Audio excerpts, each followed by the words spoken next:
Hello students, मैं नरेंद्र पाटीदार आप सभी का एक बार फिर आधारशिला कोचिंग क्लासेस में स्वागत करता हूं। हमने एक्सरसाइज 3.1 देख ली है। अब हम बात करेंगे एक्सरसाइज 3.2 की। ठीक है, तो हम चलते हैं डायरेक्ट एक्सरसाइज पर।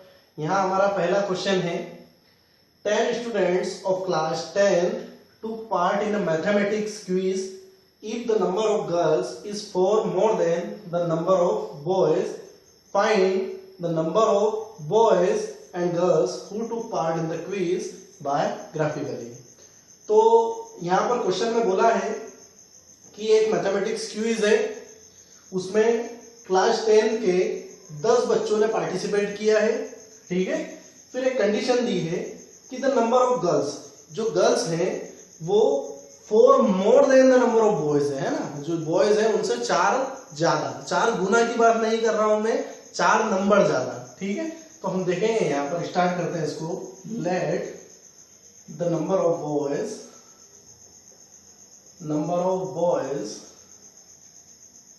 Is x and the number of girls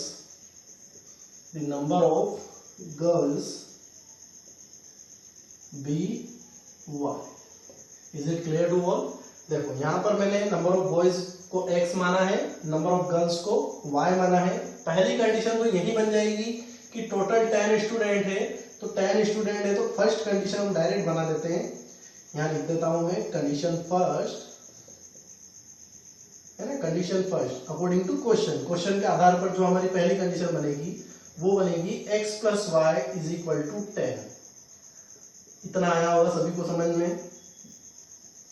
ठीक है, अब सेकंड कंडीशन में हमसे बोल रहे हैं, ये फर्स्ट कंडीशन है, कंडीशन सेकंड में हमसे बोला जा रहा है कि जो नंबर ऑफ गर्ल्स है, जो कि हमने y माना है, वो 4 ज्यादा है नंबर ऑफ बॉयज से। आया समझ में? तो इस कंडीशन से हम एक और कंडीशन बना लेंगे, y minus x is equal to 4। This is our second equation. Is it clear? अब हमें इन दो कंडीशन को सोल्व कर नंबर ऑफ गर्ल्स और नंबर ऑफ बॉयज बताना है, जो कि हम किसकी हेल्प से करेंगे? ग्राफिकली मेथड की हेल्प से। ठीक है, तो मैं यहाँ पर ग्राफ बना देता हूं, इजीली आपको समझ में आ जाएगा।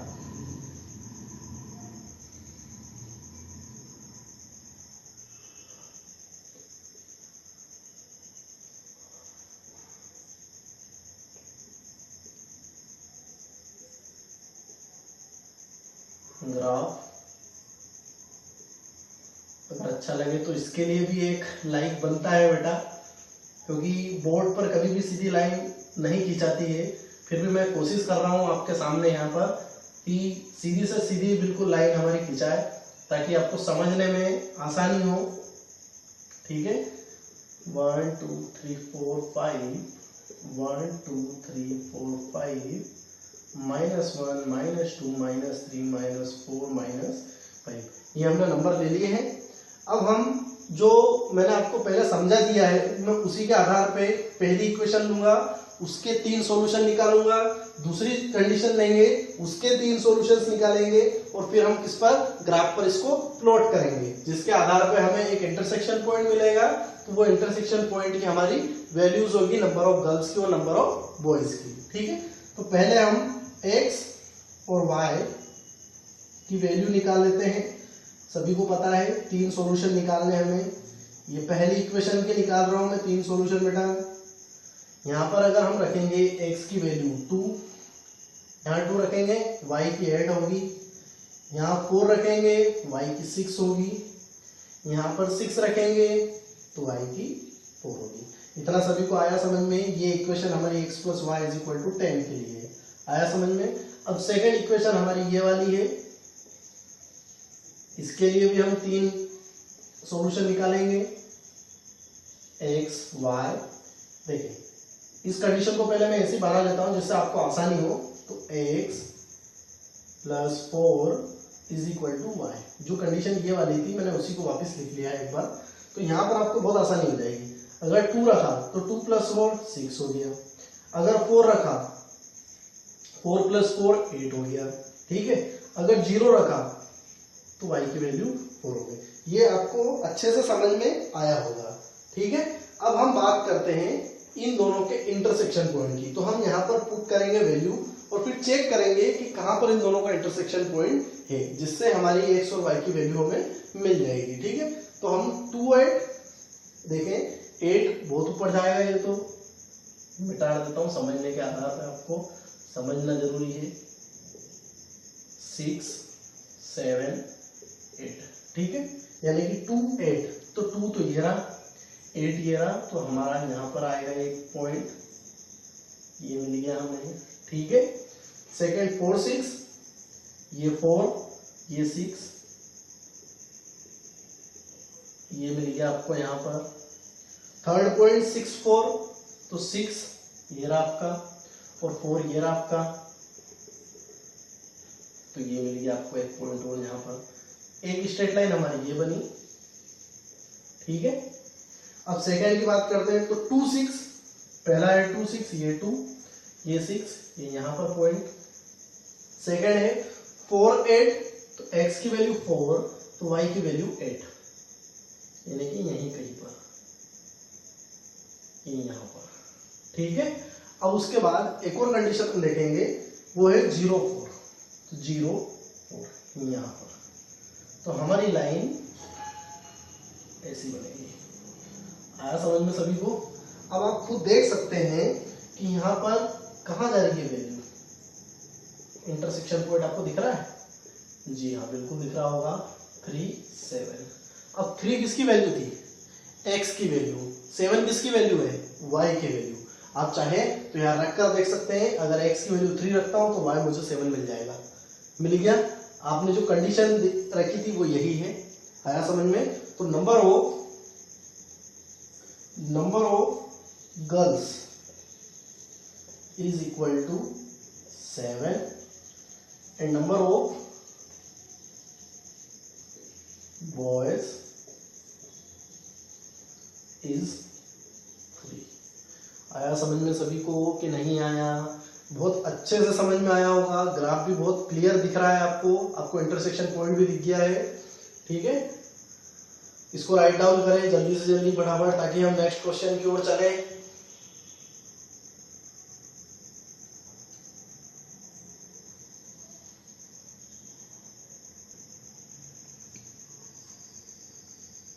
तो स्टूडेंट हम देखते हैं क्वेश्चन नंबर 2। इसमें लिखा है on comparing the ratios a1/a2, b1/b2 and c1/c2 find out whether the lines representing the following pairs of linear equations intersect at a point are parallel or coincident। ये हम पहले पढ़ चुके हैं, मैंने आपको बहुत ब्रीफ में समझा दिया है कि कौन सी कंडीशंस किसके लिए होगी। तो हम यहाँ पर ज्यादा समय नहीं लेंगे, डायरेक्ट कंडीशंस लिखेंगे। सबसे पहले आपको पता है कि इनको क्या बोलते हैं, A1, ये A2 हुआ, ये B1, ये B2 हुआ, ये C1 और ये C2 हुआ। इनको साइन के साथ ही रखना है बेटा, ठीक है। तो यहाँ पर हम पहली कंडीशन रखेंगे A1/A2, B1/B2, C1/C2। अभी मैंने इक्वल का साइन लगा लिया है, आप निश्चित रहें, अपन इसको चेंज करेंगे, ठीक है। अपने को वैल्यू रखने के बाद पता चलेगा बेटा, ठीक है। तो 5/7 माइनस 4/6 और माइनस 8/9।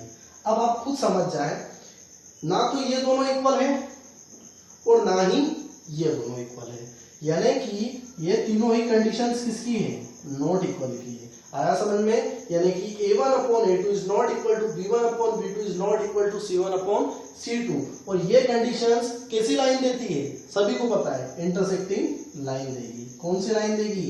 Intersecting line. बस इतना ही हमें इसमें समझना है।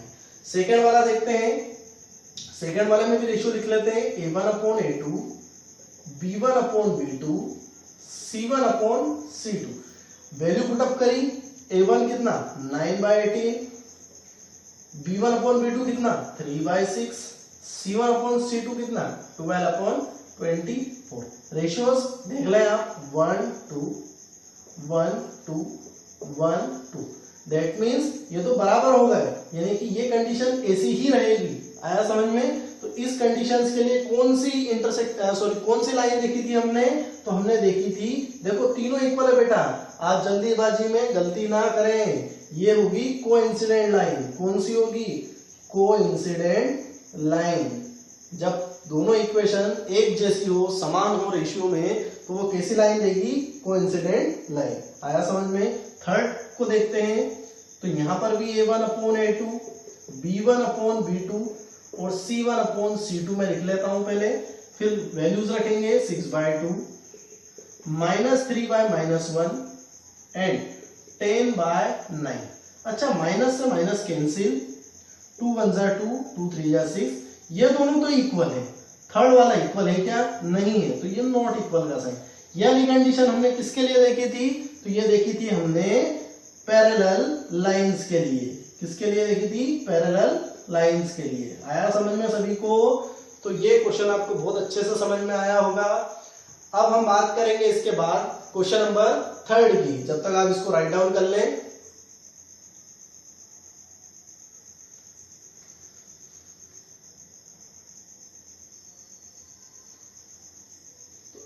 देखेंगे बेटा हम क्वेश्चन नंबर 4। क्वेश्चन नंबर 3 मैंने छुड़वा दिया है, उसमें आपको सिर्फ इक्वेशंस को क्या बताना था कि कौन सी इक्वेशंस कंसिस्टेंट है और इनकंसिस्टेंट। तो इनकंसिस्टेंट और कंसिस्टेंट हम पहले ही पढ़ चुके हैं कि वो इक्वेशंस कंसिस्टेंट होगी जिसमें सॉल्यूशंस निकलेंगे, यानी कि यूनिक सॉल्यूशन वाली और इनफाइनाइट मेनी सॉल्यूशंस वाली। और इनकंसिस्टेंट वो कंडीशंस होगी जिसमें नो सॉल्यूशन होगा। ठीक है, तो हम यहाँ पर देखते हैं। सबसे पहले पहली कंडीशन, आप रेशियोज देखें डायरेक्ट समझ में आ जाएगा आपको। 1/2 is equal to 1/2 is equal to 5/10। ठीक है, कैंसिल करा तो ये भी कितना, 1/2। अच्छा, तीनों ही कंडीशंस में जब इक्वल होता है बेटा, A1/A2 is equal to B1/B2 is equal to C1/C2 होता है, तो ये किसकी कंडीशंस होती है, ये होती है आपकी इनफाइनाइट मेनी सॉल्यूशंस की कंडीशन। किसकी होती है, इनफाइनाइट मेनी सॉल्यूशंस। अब यहां पर जब नाम ही समझ में आ गया है हमें कि इनफाइनाइट मेनी सॉल्यूशंस मतलब बहुत सारे सॉल्यूशंस देने वाली है, तो ये किस तरह की है, ये कंसिस्टेंट इक्वेशन है। किस तरह की है, कंसिस्टेंट इक्वेशन। मैं इसको आपको ग्राफ के थ्रू सोल्व करके नहीं बता रहा हूं, मैंने आपको पहले ही ग्राफिकल मेथड से इसके इस टाइप के क्वेश्चंस आपको समझा दिए हैं, तो आपको अच्छे से समझ में आ गए होंगे। आप उसके आधार पर इस क्वेश्चंस को सोल्व कर सकते हैं। ठीक है, मैं सेकेंड वाला देख रहा हूं यहाँ पर। 1/3 is equal to -1/-3 is equal to 8/16। Minus से माइनस कैंसिल, ये दो इक्वल है, 8 1 जा 8, 8 2 जा 16। ये और ये इक्वल नहीं, ये और ये इक्वल नहीं। यहाँ पर हम लिखेंगे A1/A2 is equal to B1/B2 is not equal to C1/C2। ये कंडीशंस किसके लिए थी, तो ये थी नो सॉल्यूशंस के लिए। किसके लिए थी, नो सॉल्यूशन। और जब नाम ही समझ में आ गया है कि no solution, that means inconsistent conditions. अगर इनकंसिस्टेंट है तो इसके तो आपको क्वेश्चन में सॉल्यूशंस भी फाइंड नहीं करने हैं। ठीक है, इनकंसिस्टेंट इक्वेशन। आया समझ में सभी को। अब थर्ड क्वेश्चन, थर्ड इसी का देखते हैं हम। 2/2 फर्स्ट, सेकेंड में है 1/-2 इक्वल टू -6/-2। माइनस से माइनस कैंसिल, यहां देखेंगे तो ये हो जाएगा 3/1।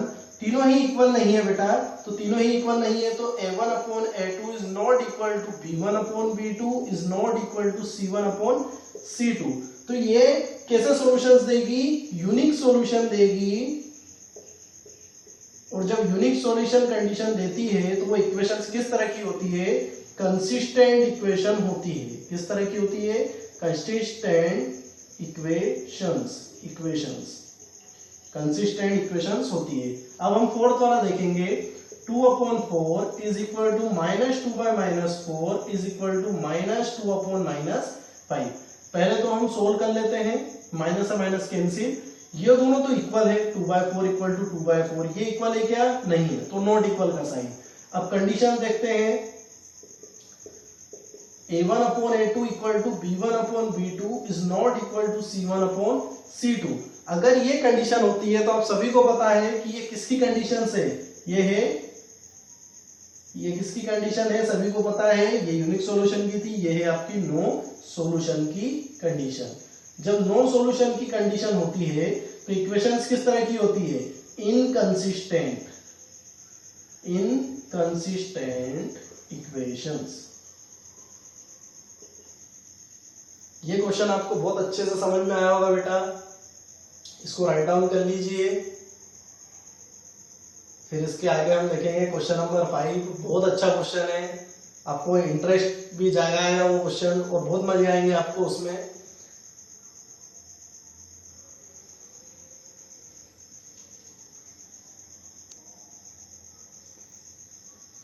तो हम देखेंगे question number 5, half the perimeter of a rectangular garden whose length is 4 meter more than its width is 36 meter. Find the dimensions of the garden. एक रेक्टेंगुलर गार्डन है बेटा, समझना, ठीक है, एक रेक्टेंगुलर गार्डन है, इसकी जो पेरीमीटर होती है, पेरीमीटर मतलब सम ऑफ ऑल इट्स साइड्स, तो वो ऑलरेडी आपको कितना दे रखा है, हाफ दे रखा है। तो मैं यहां पर लिख लेता हूं P/2 इज इक्वल टू 36। आया समझ में, P/2 इज इक्वल टू 36। अब P मतलब होता है पेरीमीटर, आप सभी को पता होगा क्या होता है, 2 into length plus breadth by 2 is equal to 36। 2 से 2 कैंसिल, तो L plus B is equal to कितना आ गया, 36। आया समझ में, यहां पर लेंथ L है, ब्रेड B है, ठीक है क्वेश्चन में। अब आगे हम देखते हैं, कंडीशन और दी हुई है, length is 4 metre more than its width. तो विड्थ से कितनी ज्यादा है, लेंथ 4 ज्यादा है, तो length is 4 more than its width. ये होगा, यहां से हम निकाल लेंगे second condition, L minus B is equal to 4। आपके पास दो कंडीशंस है, आप दोनों को ग्राफिकली सोल्व करके वैल्यूज निकाल सकते हैं इजीली, इसलिए मैं इसको आगे सोल्व नहीं करूंगा, आप खुद ग्राफ पर इसको बनाकर देखें, आपको समझ में आ जाएगी कि L कितना होना चाहिए, B कितना होना चाहिए। मैं आपको एक अनुमानित अंदाजे से बता देता हूं यहाँ पर कि क्या वैल्यू आने वाली है, हमारी 20 और 16 आने वाली है। देखो 20 प्लस 16 अगर करेंगे तो 36 हो जाएगा, और 20 माइनस 16 करेंगे तो 4 आ जाएगा। ये चेक करने का भी तरीका होता है, जब आप ग्राफ पर इसको बनाकर देखोगे तो आपको वैल्यूज निकालने में आसानी होगी, ठीक है।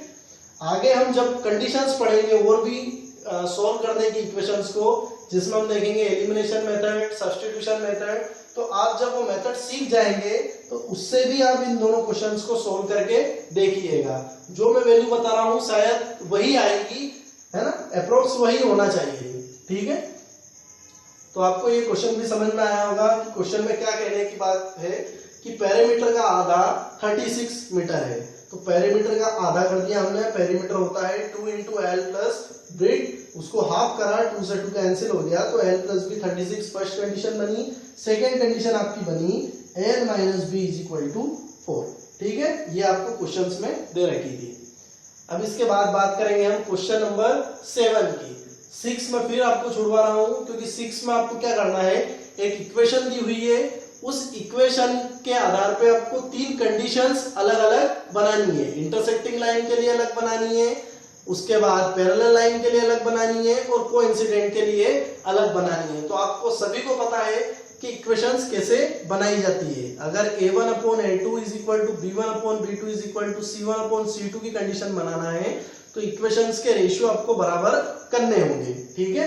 उसके बाद वाली कंडीशंस आप जानते ही हैं, तो हम ज्यादा समय नहीं गवाएंगे। इसके बाद जस्ट हम क्वेश्चन नंबर 7 देखने वाले हैं, जब तक आप इसको राइट डाउन कर लीजिए।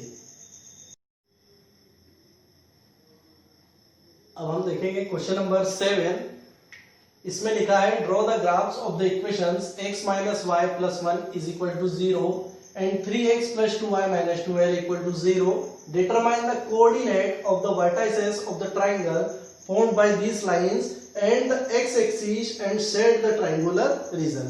तो हमें यहाँ पर क्या करना है, इन दोनों इक्वेशंस को लेकर एक ग्राफ बनाना है पहले, और उस ग्राफ में एक ट्राइंगल फॉर्म होगा, तो उन ट्राइंगल के हमें तीनों कोऑर्डिनेट्स बताना है। कोऑर्डिनेट्स आपको सबको पता होंगे, x, y के वैल्यूज होती हैं, सॉल्यूशंस होते हैं, तो वो पॉइंट हम लोकेट करेंगे कहां पर, ग्राफ पर। तो देखते हैं बेटा इस क्वेश्चंस को। सबसे पहले मैं कंडीशन लिख लेता हूं। ये मैंने क्या बनाया सभी को पता है, हम सॉल्यूशंस निकालेंगे x और y के। सेकेंड कंडीशन भी लिख लेता हूं, 3x + 2y - 2l = 0। तो यहां पर भी हम देखते हैं सॉल्यूशंस निकालना है, सभी को पता है। मैं इस -2l को अगर इक्वल के उधर ले जाऊंगा तो प्लस का 2l हो जाएगा, यानी कि ये ऐसा हो जाएगा, ये प्लस का 1 है, इक्वल के उधर ले गया तो माइनस का 1 हो जाएगा। तो ये कुछ इस तरह से दिखेगी, आसानी होगी, इसलिए मैं ऐसा इसको लिख रहा हूँ। x की वैल्यू जब हम 0 पुट करेंगे तो y की 1 होगी बेटा, क्यों, यहाँ पर 0 रखा तो -y = -1, माइनस से माइनस कैंसिल। x की वैल्यू जब हम 1 रखेंगे तो 1 प्लस का है, इक्वल के उधर गया तो माइनस का हो जाएगा, तो -1 और -1 मिलके माइनस के 2 बनेंगे, माइनस से माइनस कैंसिल होगा तो 2 आएगा, ठीक है। फिर रखता हूं मैं 3 एज इट इज, वो 3 उधर गया तो क्या हो जाएगा, माइनस का 3, -1 और -3 मिलके होगा माइनस के 4। तो यहाँ पर जब हमने 3 रखा तो ये हो जाएगा 4, ठीक है। ऐसे ही इसमें वैल्यू रखते हैं x की 0, तो 0 रखी तो y की आ जाएगी 6। x की जब हमने रखी 1 तो 3x इंटू मतलब 3 × 1 3 हो गया, उधर गया इक्वल के उधर तो माइनस का 3 हो गया, 12 में से -3 गए तो 9, तो ये हो जाएगा 9/2, यह हम बोल सकते हैं 4.5। जब हमने यहाँ पर 3 रखी, 3 रखते हैं, 2 रखते हैं, 2 से और आसानी होगी, 2 रख देता हूँ, 2 3 जा 6, 6 उधर गया तो 12 - 6 हो जाएगा, 6 2 से हमने उसको डिवाइड किया तो ये मिलेगा हमें 3। हम देखेंगे ग्राफ में कि हमें क्या पॉइंट मिलते हैं। सबसे पहले हम ग्राफ बना लेते हैं, यहाँ पर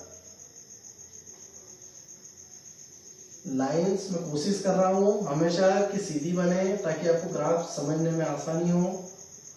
2 3 4 5 6, ठीक है। हाईएस्ट वैल्यू हमारी कितनी है, y की 6, तो y की वैल्यू हम 6 ले चलते हैं। 1 2 3 4 5 एंड 6, ठीक है। -1 -2 -3 -4 -5 एंड -6, -1 -2 -3 -4 -5, ये हो गए आपकी x डैश, ये x, ये y डैश। चलो ग्राफ बन गया है, देखते हैं 0 1 1 2। सबसे पहले 0 1, तो ये रहा 0 1 1 2, तो 1 और ये 2, ये रहा आपका 1 2। फिर है 3 4, तो ये आपका 3 और ये 4 आपका कहाँ है, यहाँ है, ये रहा 3 4। अब दूसरी की बात करें, पहले तो हम इसको बना लेते हैं, ठीक है, ये लाइन बन गई। सेकेंड वाला 0 6 यानी यहाँ पर 0 6, ठीक है। फिर 1 9/2, 1 9/2 यानी 4.5 यानी यहाँ पर, तो ये वाला पॉइंट, ठीक है, ये हो जाएगा हमारा 1, 4.5। अब थर्ड वाला पॉइंट और बचा हुआ है, उसको भी देख लेते हैं। 2 3, तो ये 2 और ये 3 यानी कि यहाँ पर कहीं पर, तो ये जब क्रॉस करेंगे बेटा तो ये पॉइंट यहाँ से होता हुआ गुजर जाएगा और कहाँ जाएगा आपको सबको दिख रहा है, 4 के समथिंग ये कहीं निकलेगा, ठीक है। तो ये हमारे पॉइंट्स हो गए। एक हो जाएगा आपका 4 0, ये वाला पॉइंट आपको दिख रहा है -1, तो ये हो जाएगा -1 0, और ये वाला जो पॉइंट ये है आपका 2 3। तो ये जो पार्ट बना है ट्राइंगल का, मैं इसको शेड कर देता हूँ, आपको समझ में आ जाएगा। ये हमारा ट्राइंगल बनकर तैयार हो गया है बेटा। ये एक्स एक्सिस दिख रहा है, एक्स एक्सिस के ऊपर वाला हमने ग्राफ बनाया है, ट्राइंगल बनाया है। अब हम देखते हैं यहाँ पर क्या पूछा था हमसे, determine the coordinates of the vertices, यानी कि हमें कोऑर्डिनेट्स लिखना है, तो मैं यहाँ लिखूंगा coordinates of triangles are कौन कौन से हैं? -1 0, 2 3 एंड 4 0। आपसे शेडेड का भी बोला था तो हमने शेड भी कर दिया है। तो बेटा ये वीडियो कैसा लगा आप सभी को? अगर अच्छा लगा है तो अपने दोस्तों के साथ इसे शेयर कीजिएगा, लाइक कीजिएगा और सब्सक्राइब करना ना भूलें। और साथ ही साथ बेल आइकॉन जरूर दबाएं ताकि आपको हर वक्त नए नए नोटिफिकेशन इस वीडियो पर मिलते रहें।